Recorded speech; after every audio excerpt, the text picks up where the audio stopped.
quite some time, I've been having some problems sa isang injector. Kasi ang napansin ko, sumusuka siya ng langis. Possible loss compression sa rings. Sa given mileage, meron ng factor din yung sa block niya.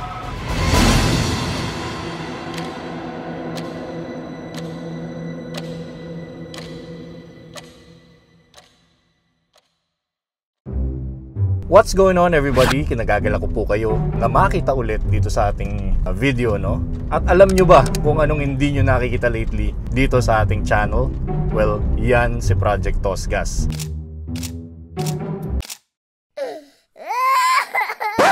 Kung matatandaan ninyo, if you've been long enough here in our channel, nag-post ako dun sa ating Facebook page. Yung post ko, dinala ko sa Baguio City si Project Tosgas like 2 months ago. That was February kung hindi ako nagkakamali, yung pagpunta namin sa Baguio City. Dun sa Baguio City, tuwang-tuwa ako na road trip siya, di ba? Humabol ako sa taglamig ng konti kasi lamig-lamig dun eh.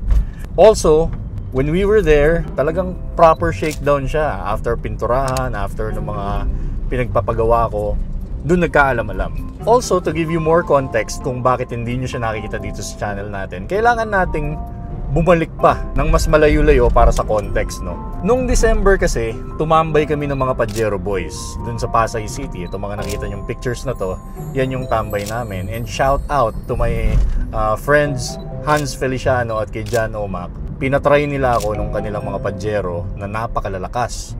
Nagtataka ako ngayon, bakit si Project Tosgas, despite all the things na pinagawa ko, though yung mga bagay naman na pinagawa ko sa kanya, puro paghahabol yun sa mga lumang pyesa, sa mga palitin, for reliability's sake, no? Kasi napabayaan talaga yung sasakyan dun sa previous owner niya. Dahil na-drive din ni John Omac yung Pajero ko, si Project Tosgas, may kaya pa raw ibigay.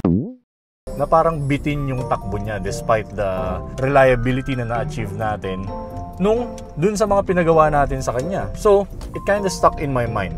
Pero nung nandun na ako sa Baguio, lahat yon nag-magnify. Because for quite some time, I've been having some problems sa isang injector sa cylinder head ko na lumuluwag. Pero, balik tayo dun sa tambay namin nila John Omac, nabanggit din nila sa akin dun na meron next level na pagpapagawaan na by the book na kailangan daling ko na si Project Tosgas doon para i-elevate naman yung performance nung sasakyan, which is why I did. At eto, yun nangyari doon nung dinala ko na doon si Project Tosgas.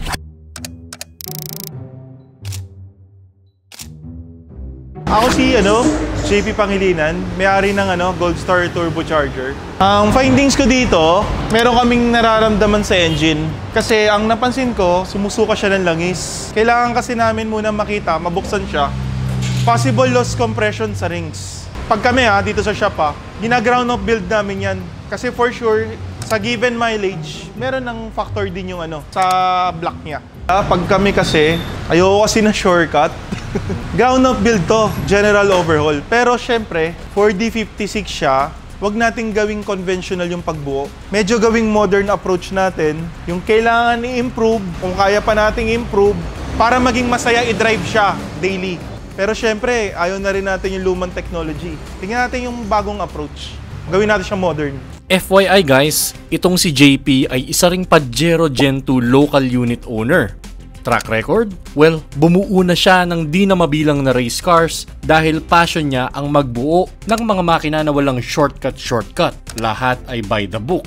At nakakatuwa na halos same age ang Pajero niya, pati itong si Project Tosgas natin. Kaya't alam na alam niya ang mga dapat i-check at natukoy agad niya ang mga kailangang gawin para mag-perform ng maganda itong si Project Tosgas. At yung cylinder head na tinutukoy natin kanina, nakuha na namin yung problema ng 56. Bali may nagbukas na siya. Lahat ng piston ring, kaya tayo blow by, malalaki yung gap. Yan. Lalaki sir kaya tayo umakyat yung langis. Wait!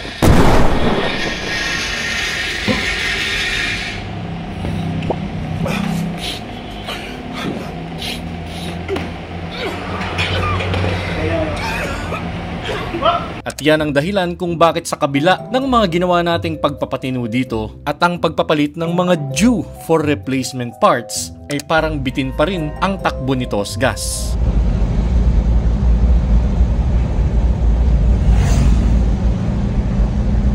Findings natin dun sa engine natin na 4D56. Magsisimula tayo sa step 1 lahat pag nag-build. Kasi yung mga clearance ng lumang makina, malayo tayo sa original eh. Ang build na gagawin natin kay Boss King, parang blueprint siya na 56. Brand new. Kailangan natin overhauling kit, pero OEM Mitsubishi. Siyempre isang trusted natin na matagal na machine shop na magki-clearance at susunod dun sa sukat mismo ni builder. Hindi tayo susunod sa sukat ni machine shop. Siyempre yung specs natin talaga. Yung isang piston natin, piston number 3 no? 4 yata yun. Number 4 piston, may tama tayo. Paanong tama? Meron siyang marks dito. Pero dapat kasi ang piston hindi nagkakatama sa ano. Piston tuwal to pag ganito. Anong gagawin na natin ngayon dyan? Replace tayo. Hindi tayo gumagawa ng may tamang piston. Para ma-prolong natin yung bore natin.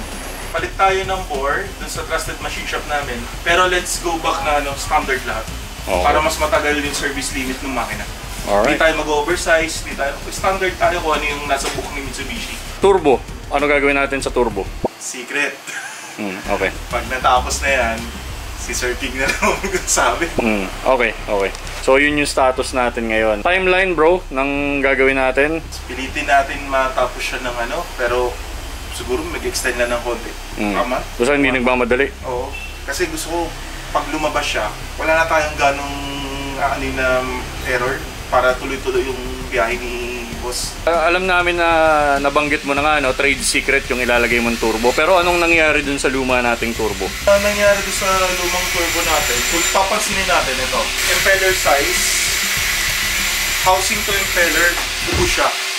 So, pag ang ubos ng turbine shaft to cold side housing, walang hangin na masasuction yan. So, ang boost natin sobrang baba. Remedy, 2025 na ngayon eh. Bakit pa tayo mag-i-specs ng ganyan? Ibahin na natin, medyo upgrade na gawin natin. Now guys, with the help of the very generous JP of Gold Star Turbocharger, binigay niyo sa atin yung susi ng kanyang personal na unit. Napansin nyo, Pajero Gen 2 rin to, dahil nga Pajero Gen 2 owner din si JP. Itong Pajero Gen 2 niya, kaya makipagsabayan ito sa mga mas modernong sasakyan with relative ease, mas malakas, mas may boost, at ngayon, na nasa atin ang susi nito, ipapadrive nyo sa atin to. Halika kayo at experience natin yung pakiramdam ng isang Pajero na maganda at nasa kondisyon. Tara!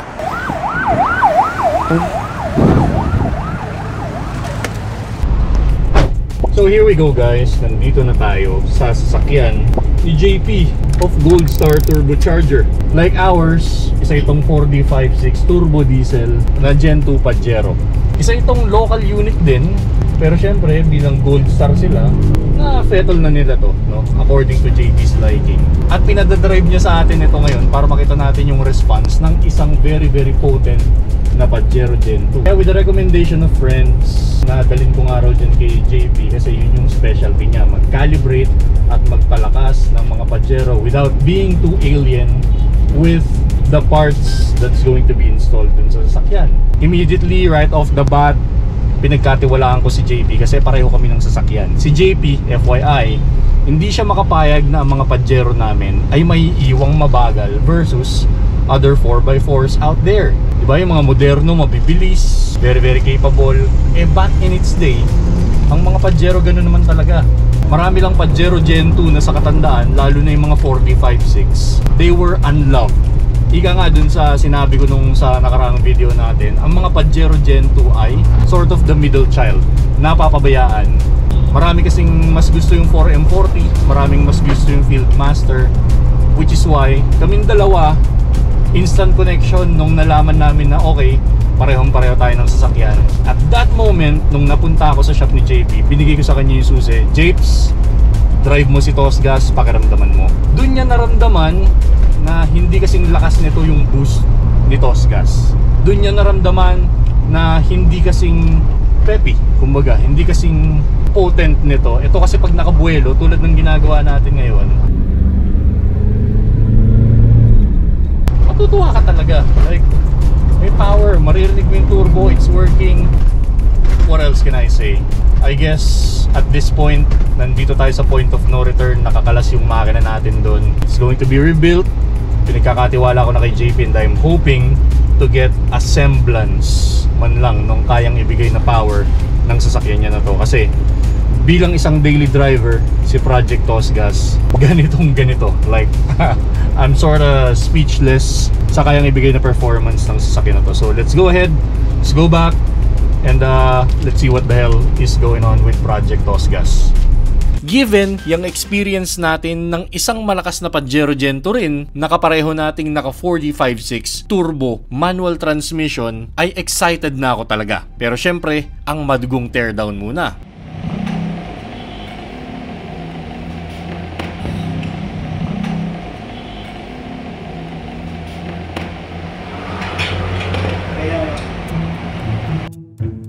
Checking back into you guys. Nandito na tayo ngayon sa proseso ng pagtutorque ng ating, anong tawag dyan, kuya? Crankshaft. Kasi in the process, habang kalas na yung engine natin, kung napansin nyo, ang linis ng mating surface ng between the block, no, at saka yung head. Yung head na nakikita nyo yan, kasama nito, minachine shop po yan. Magpapatong sila, and in the process, kailangan malinis yun to create a proper seal. Walang tatagas na langis. At yung ating crankshaft, unfortunately, in the past, nagkaroon siya ng tama. Chief, bakit nga ulit nagkaroon ng tama yung crankshaft natin in the past? Kasi hindi tama yung fit ng bearing, main bearing sa crankshaft. Kaya nagkaroon siya ng mga gas-gas kasi masyado masikip yung gap ng bearing saka yung crankshaft. Kaya nagkaroon siya ng mga tama. Anong ginawa natin para wag nang maging mahigpit yun pag nabuo to? Kaya pinalis ko yung crankshaft tapos pinit ko yung bearing sa plastic gauge. Kinuha ko yung tamang gap sa manual para tamang-tama yung ikot natin. Para may langis siya sa loob. FYI, dito sa Gold Star Turbocharger, sila JP, they go by the Bible, ika nga. Meron ditong 4D56 handbook. Everything that you need to know, the engineered specs ng mga gantong klaseng makina. Not only that, cameraman, pakita mo to, itong pinagpapatungan natin ng ilaw. It's a 4G63 freaking turbo. Pinagpapatungan lang namin ng camera tsaka ilaw.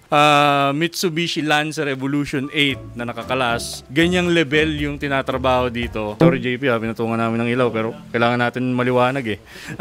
The kind of precision, the kind of pagkarelihiyoso nila sa specs, I'm very fortunate na may experience ng 4D56 turbo ng Project Tosgas natin. Ayan guys, makikita nyo umiikot na oh. Ayan, umiikot. Ganyan yan kapag nag-ooperate na sa makina nyo. Imagine that spinning at a very high RPM at masikip. Ang resulta, low power. Friction tayo. It could even lead to overheating kapag talagang napabayaan mo yun. Longevity ng mga bearing mo, wala na. So kahit brand new ilagay mo, kung hindi ka nagsukat, alam mo na re-resulta. Certain point mo lang siya magagamit. Ayun, so we'll check back to you later. For now, we'll roll some montage dun sa paggagawa natin sa pagtutorque. Listen to this.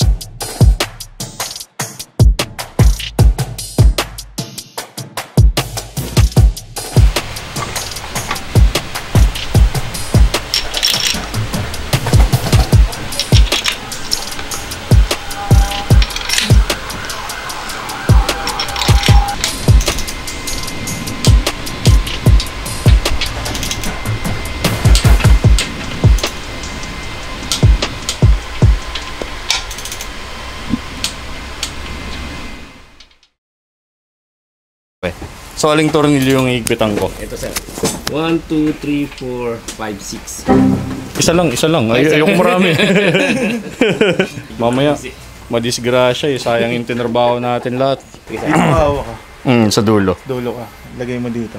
Alright guys, at this point, we were given a chance para mag-torque ng isang tornilyo ng ating crankshaft, no? Jape, sigurado ka pagagawa mo sa akin to? Sir engine. May warranty naman to, no? FYI, paano nag-work ang isang torque wrench? May torque value ka na isa-set dito. Siyempre, itong mga tropa natin dito, alam nila yung torque value na dapat para sa crank na to. Nag-iwan sila ng isang tornilyo dito na maluwag. Pero, hindi ka rin basta-basta maghihigpit niyan. Dito ako magsisimula, dire-diretso yung mga ganon. May pattern yan. Gitna, palabas, parang spread out yan. Di ba? Tama kuya? yun, may sequence yung pagtotorque niyan dahil kung hindi, maaaring may mapinch ka na mas mahigpit sa isang dulo, maluwag sa kabilang dulo. Hindi katulad pag spread out, sinunod mo yung pattern. That's according to the spec. Anyway, okay. Iipit mo muna siya. Eto na, kumakagat na. Sige. Okay, yuk. Oh, okay. Pero pag ganun, wag mo na siya ibabalik. Kasi lock na lang yun. Kumbaga, Tok, tok, tok. tok, ganun. Okay, yoko na. Kayo na. Tuloy mo na! Baka magkabal. Tuloy mo Ito. na! Yan. Alam nyo guys, hindi rin kayo hawak dito sa torque wrench.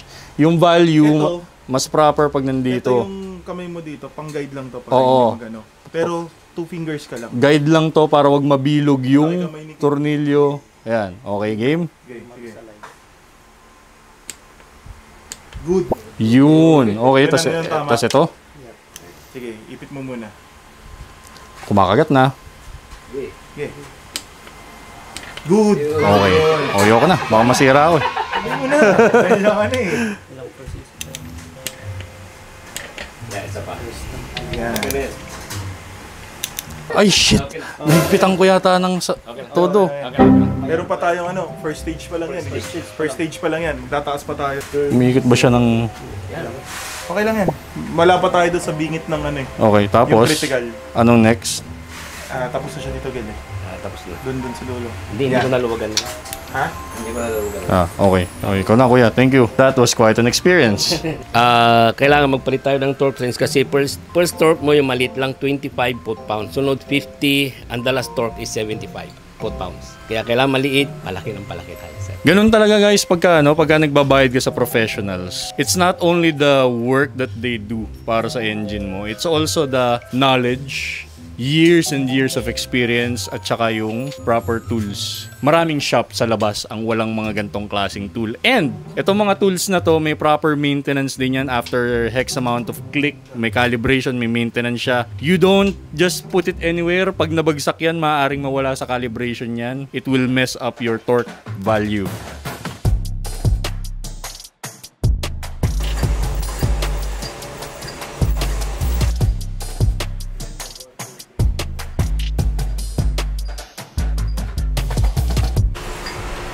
Ito ang piston, di ba? It moves up and down your block at ito yung nagbibigay ng compression papunta sa head for the combustion ng diesel. Kung gasolina, hindi combustion ng gasolina. Pero ito ang tinatawag natin na piston ring. They go together. Nakita niyo tong slot na to. Nandyan yan. Nakasuot ang piston ring dito. And what we are currently doing right now is filing kasi parang magka-overlap pa yan eh. Overlap, ibig sabihin, nakaibabaw yung isa. Ginagawa natin, binabawasan natin para magkaroon siya ng pagitan. No? One, may suot natin dun, kaya may pagitan yan. Susot natin dito. At pag nandun na sa block, kailangan meron siyang ilang millimeter yun dapat, kuya? Point? Ang gap nito is 0.035 to 0.050 mm. Bakit ganun ka-tight yung kailangang clearance, kuya? Kasi yun ang nasa manual. Nagbibis tayo sa book ng 4556 turbocharger engine para makuha natin yung tamang gap. Anong material ng metal to? Parang spring siya na bakal.